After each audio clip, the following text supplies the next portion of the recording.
It's the On Second Thought podcast on hook'em.com. I'm Cedric Golden, and man, Longhorn royalty is joining us. The Texas Longhorns, it didn't go like we thought it would. It didn't. It Nope. didn't, Derrick Johnson. It didn't. But I had him losing to Georgia at the beginning of the season, so I don't know why people are so all up in arms about this loss. Can you pull them away from the ledge for a minute? Yeah, it's hard, right? It's a good problem to have when you have high expectations, right? And that's what we have for our Longhorns, and they've been doing so well, man, just every single week. And started off the biggest game of the year, going to Michigan and handling business. So we knew we can go on the road and handle a hostile environment. So moving up the charts every week.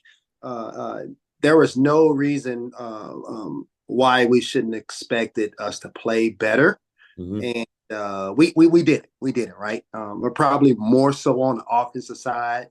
Defense kind of held their end up, but you got Defense to was play. good. Yeah, Defense did yeah. well. You got to play complementary football, and we did it. We did it, and nobody is more disappointed than they are because they have high expectation for themselves, let alone us having that high expectation. But I tell you what, Georgia was tested, and by Alabama, they got the butt kicks the first half, and they came back, and Alabama still held on to win against them, but they figured some things out about themselves during that loss.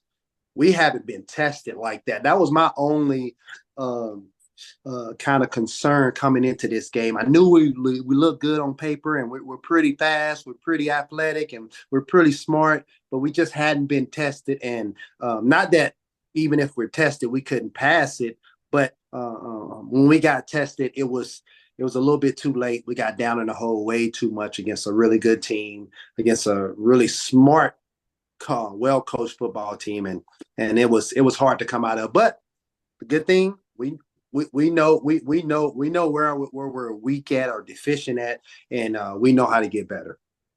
You know what? It kind of reminded me, DJ, of the Georgia game. When you were a junior, 2003, you guys were really talented, really good. You still had the triplets on offense, Roy Sloan and BJ, Chris Sims at quarterback, B Skeezy at tight end. I mean, just plethora of talent. You were heading up that defense. Um, no, B Skeezy, wait a minute.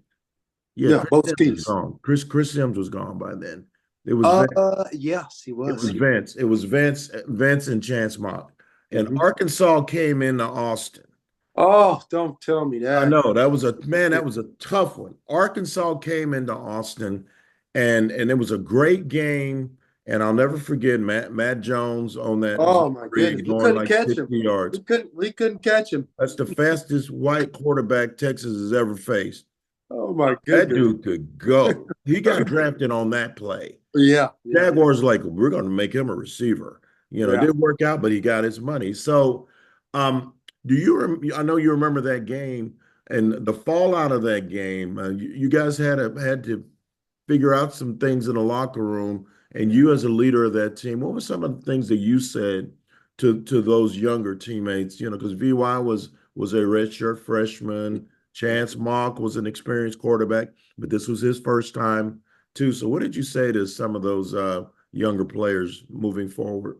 Well, you learn a lot about yourself when you lose or when you make a mistake, and it's all about the response. It's all about what do you do after you got hit, after you lost, after you really had a disappointing performance. You got to go back to the drawing boards. You got to go back to the basics, because at the end of the day, it's about blocking and tackling. That's it. Simple It's about, game. yeah, it is. It's simple, and don't get me wrong. It's there's a lot of different ways you can manipulate the offense or defense and move pieces around with the X's and O's. But at the end of the day, it's about blocking and tackling. And whoever does that the best probably is going to win the game. And obviously, Arkansas did it better that day. And going back to the going forward, Mhm. Georgia did better than Texas when it comes to blocking and tackling. And you just got to go back to the basics and just know that you got to get better. Don't get down on yourself. Still keep your confidence, right? Sometimes when things happen, especially with younger players, when things happen and you get beat or you have a lot of mistakes or you have a game that you don't like, your confidence goes down. That's what you can't have. You got to believe in who we are and what we do. And we're a high-powered offense. We can go with the best of them. We got receivers out the wazoo. We can run the ball when we want to if it's strategically done. And on defense, we're headhunters. So that's who Texas is. Texas is still tough. Texas is still strong. And I don't see Sark having a problem with getting this team back together, right? We got a little spread it apart a little bit just because, we got beat up a little bit on Saturday, if I would say. But Sark has a way in motivating his players and getting the best out of them, and they will respond. I have no doubt about it. They will respond. I believe that too. Quinn Ewers had a little come to Jesus moment. He got lifted with 4 minutes and 43 seconds left in the first half. They let a young Arch Manning go in for 2 series, and then Quinn came back in the third quarter. Actually played really well in the third quarter and got Texas back in the game.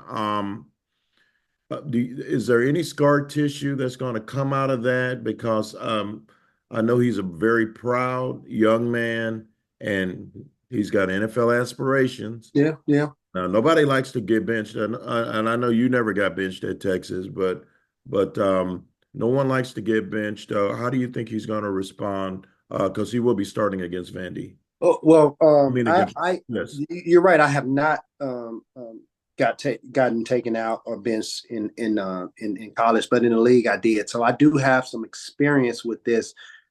That's the best motivator ever. You can yell and scream and you got to do this and this and this. The best motivator is saying, "Hey, come on the sideline with me." And let's really, it's not really a bench the way they did it because we needed a spark. And what Quinn was doing at the time, there was no spark. We couldn't get no spark going. So put the young guy in. Maybe we get a long ball. Maybe something happens. That didn't transpire. But then Quinn came back, right? And I'm telling you, the best motivator is saying, "Hey, come sit right next to me. Let's go look at this because you're not seeing what you need to see. And then we'll put you back out there." And he played better. I'm a big believer in seeing how a kid responds after a mistake, something happens bad, a coach pulls him out. How is he going to respond? Is he going to, get all out of whack? Is he going to lose his confidence? But I think Quinn is up to the task, and Sark already said it. Said, "Hey, Quinn's our guy, so that's not going anywhere." And I think the team is behind it too. And at the end of the day, Quinn knows he has to play better. That's no excuses at all. Excuses are for losers, and we got winners on our team. I love that. And 3:15 kickoff on Saturday at First Bank Stadium in Nashville. Pardon my French, but the Vanderbilt doesn't suck anymore. I know. And that's some kind of timing that Texas gets to play Vanderbilt. There are only 2 teams that have winning records against Texas, and one of them is Vanderbilt, but they haven't played them since like forever. Yeah. And Notre Dame's the other one, with some Joe Montana stuff. But this isn't a gimme type game. The odds makers have Texas as an 18-point favorite, but we all know that that's just for gamblers. That those people aren't football coaches or they're not football players. So the fact that Vanderbilt's 5-2 and has already beaten Kentucky and Alabama, that takes away any chance of the Longhorns looking past anybody. So is that a good thing that Vanderbilt's better than they are usually? That is a good thing. That is a good thing because we're going to see right off bat, can we start fast? Can we get over that hangover from last week? A lot of emotion in that big game that we got disappointed in front of our fans. How do we respond? And I think they're going to respond fast, quick, strong. I'm looking for us to now. Don't get me wrong. You're right. Vanderbilt is a lot better than what we expected at the beginning of the year. You look at Vanderbilt and Vanderbilt, you chalked it up as a win. You go by that one, right? You don't even, Yeah, you check that's that not box without even looking at the roster. right. Because it's Exactly. Vanderbilt. Yeah, exactly. But Vandy is very scrappy. That quarterback, Diablo, he's Pavi, I think his name is. Yeah, He Pavia. is, yeah, he extends plays really well. He's kind of their leader and their guy to get them started. That physicality, he kind of throw a little bit better than Tebow, but he's that guy where you say, man, he's gonna run the ball, he's gonna pass the ball, he's gonna do something to keep us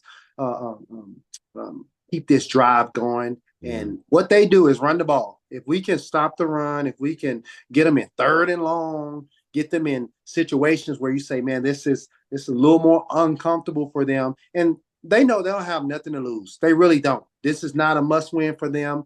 They're hoping that they start fast, kind of like they did against Alabama, get some turnovers early, and now everybody's in it. The crowd's in it, the coaches, the players. That's what they want.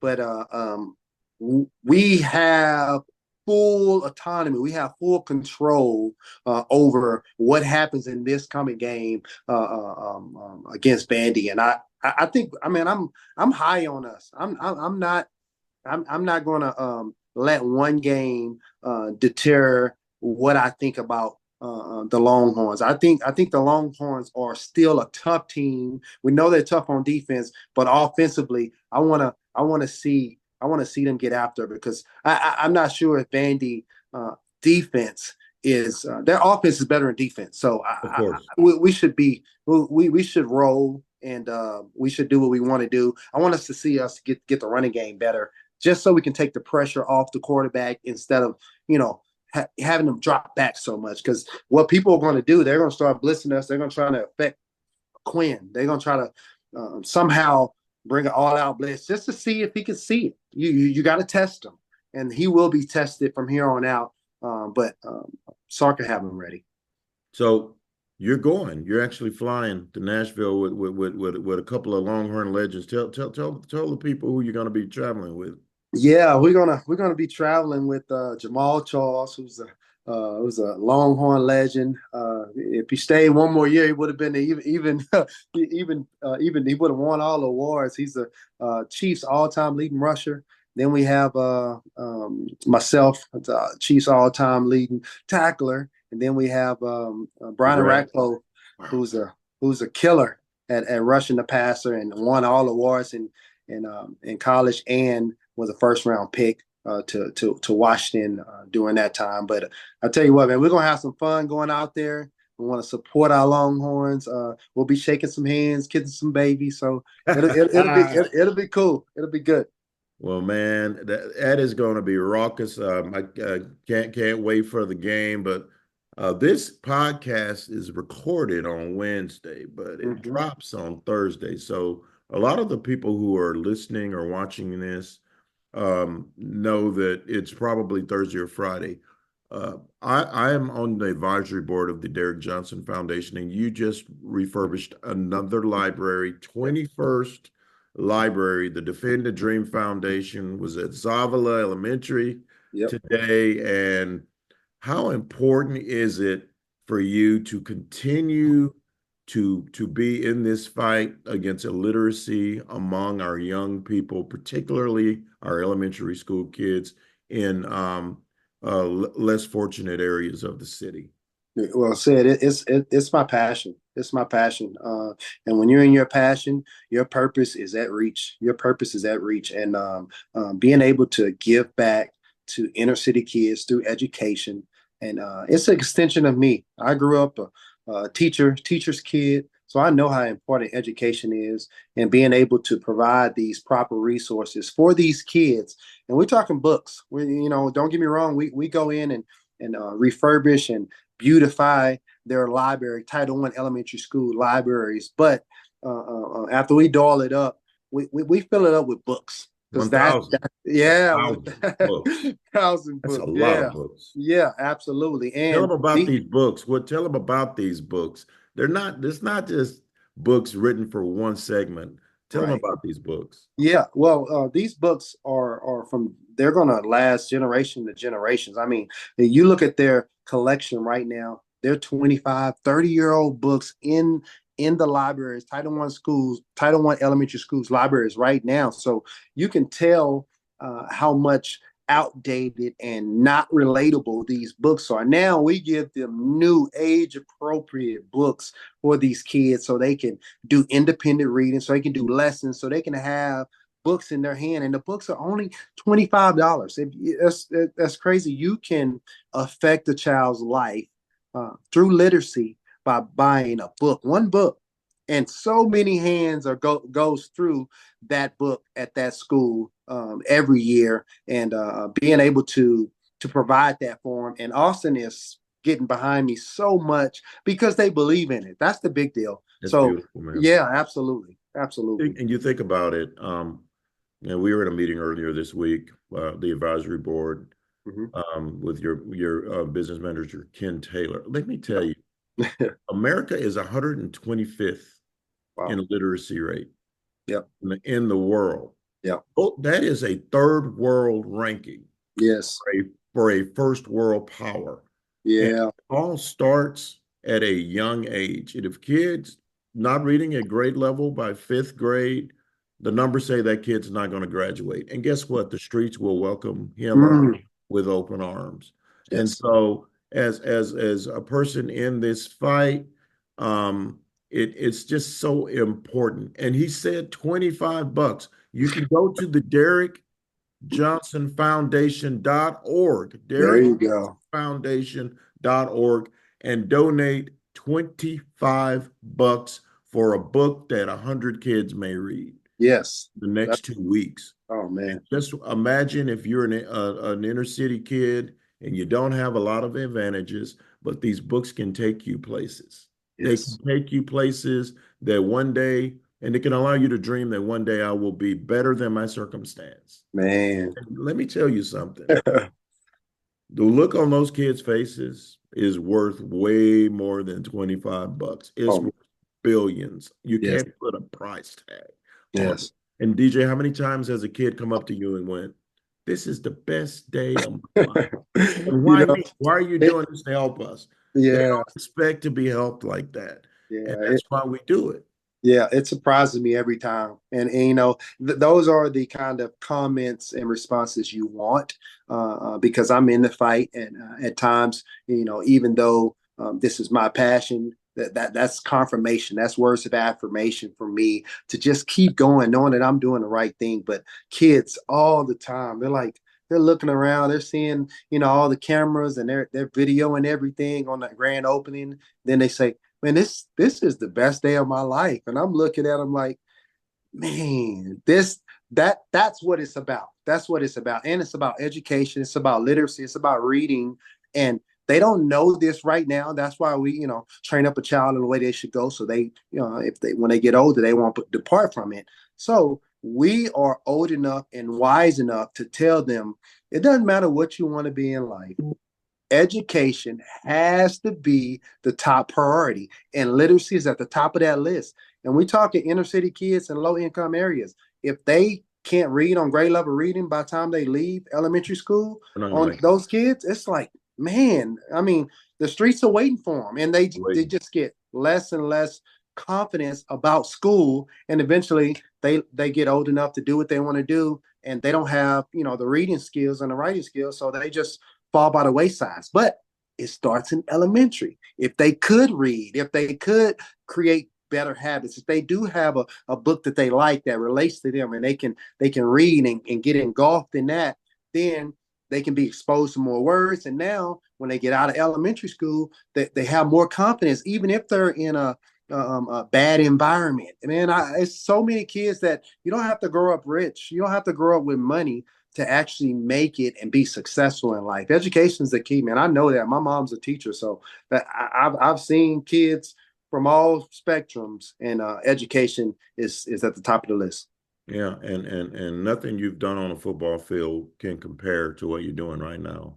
And I appreciate it. You made a lot of people happy in Kansas City and Waco and Austin on the field. Yeah. But you're gonna get people in 10 or 15 years that are gonna come up and go, hey, I graduated from college. Oh Or man, Discovery Den you that built that my that's chills elementary right school. there. And That's that's what I want. to me, man, that is what it's about. And folks, it takes $60,000 for him to do one of these Discovery Dens, and that is not cheap. And so we are planning events, and Yeah, we've got all kinds of stuff coming up. yeah. And Derrick Johnson is going to be back on the podcast, and he's going to tell us about this stuff. Also, I'm going to put something in your ear. Sometime in November, early November, we're going to do a webinar, and you all are invited to the webinar. There you go. I'm going to send a link out, and we're going to talk Longhorn football just like we just did. And we're going to talk Derrick Johnson's Defend the Dream Foundation. This fight does not end. The battle against illiteracy, right now, we're losing the fight. Yeah, That doesn't mean we've given up the fight. We need more people like you. This is not a suburb issue. This is yeah. not a Westlake There issue. you go. This There is you go. this is not a B Caves issue. This is an inner city, Austin, inner city, Houston, Dallas, San Antonio, you name it. In disadvantaged areas, there is a problem with kids not reading on grade level. And we're just doing our part in our community, and eventually the Defend the Dream Foundation will branch out to other cities in Texas, and then eventually it's going to be nationwide. But we're Man. starting out here, and then Yeah. we're going to branch out, and we need your help to help us keep this fight going, and eventually we will win the fight against Amen. illiteracy. We will.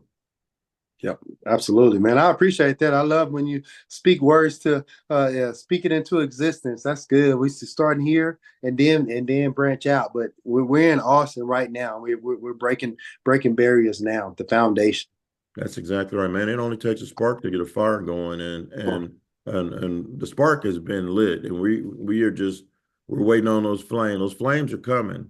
Uh, Mm-hmm. this it's a 13. It's come about the Defender Dream is about to turn 13. It's a Mm, young charity. It's a nonprofit, but it's going to be here for a lifetime. Derrick, man, always a pleasure chopping it up. And if I run into you at Tennessee, the T-bone steak is on. it's on me.